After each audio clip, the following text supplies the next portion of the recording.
Yun o, mga kaisda, GOS. mag-update muna tayo sa ating fry or jubi na P-Dirt. Pakita yung mga itabon na ha.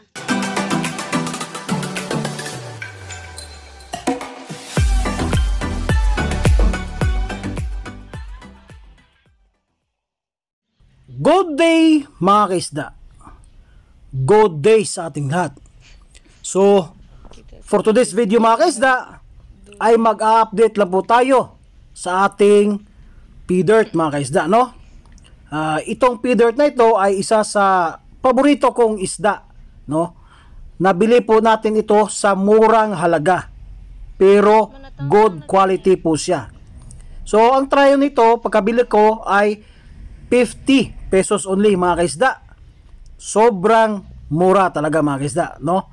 So makikita nyo naman ang ganda niya, no? So mag-update din tayo sa kanilang mga fry. At umabot din ng isang buwan mahigit mga kaisda bago tayo nakakuha ng fry sa kanila, no?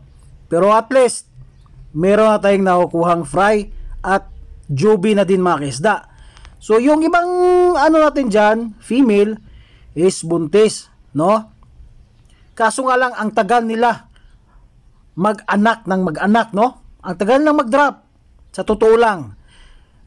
Di gaya ng iba, lalong-lalo na yung yellow lace top sword ko, ang bilis mag-drop ng fry mga kaisda.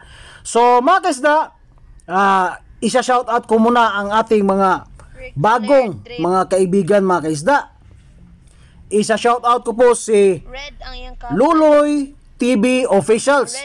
Sa last video ko ay na-shoutout ko na to si Luloy from Taytay Rizal mga kaisda. At siguro meron din itong Gapi Farm mga kaisda, no? Kung nakakilala kayo kay Luloy, visit nyo ang kanyang farm mga kaisda. At saka kay Rockdins 22 from Dagupan City, Pangasinan mga kaisda. So sabi niya ay Gapi breeder din daw siya. So kung sino nakakilala kay Rockdins 22, please visit ang kanyang barracks sa mga bagong magpa-farm ng Gapi, bagong mag-kikip ng Gapi. Puntahan niyo po sila mga kaisda, no? So itutuloy na po natin ang ating topic mga kaisda tungkol sa ating P-Dirt. So makikita nyo dyan, sobrang ganda ng ating murang-murang P-Dirt mga kaisda, diba? Yung isang male dyan is nasira yung buntot nyan before, pero ngayon diba, medyo okay na siya. Dati sobrang pangit ng buntot niya mga kaisda, sobrang pangit talaga. Di ko alam kung anong nangyari nun. At saka mga kaisda, bago ko pa makalimutan ng aking YouTube channel, please subscribe to my YouTube channel, like, share, and comment down below. And don't forget to hit the notification bell para updated kayo sa aking mga bagong upload ng mga video. Kung gusto nyo ma-shoutout kayo mga kaisda, please comment na lang sa ating baba, no? Makikita nyo dyan. Please comment po mga kaisda. At saka kung gusto nyo ma-feature yung barracks nyo, yung Gapi farm ninyo, meron dyan sa description ko. I-PM nyo ko, gagawa natin ng video at ipopromote natin yung barracks ninyo mga kaisda. Diba mga kaisda? So back to topic na tayo. Ito po ang ating fry mga kaisda, no? Yung iba is jubi na. Marami-rami sila mga kaisda, no?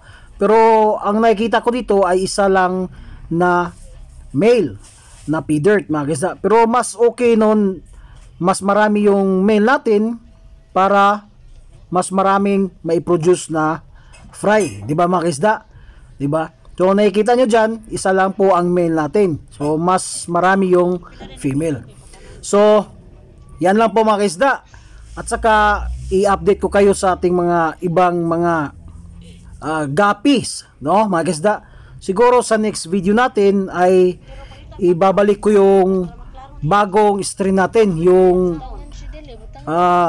red tail, snake skin, bottom sword mga kaisda, yung dalawa, at saka yung parang spare tail doon mga kaisda. So tatawagin natin yung red tail, snake skin, spare tail, no mga kaisda. So yan po mga kaisda, no, ang ating topic ngayon. So paulit-ulit na lang yung sinasabi ko no. So huwag niyo pong kalimutan ang aking YouTube channel mga kaisda na i-subscribe. Mas maganda mag-subscribe kayo para makikita nyo kung paano tayo magpakain, magpa-braid ng ating mga gapis mga kaisda.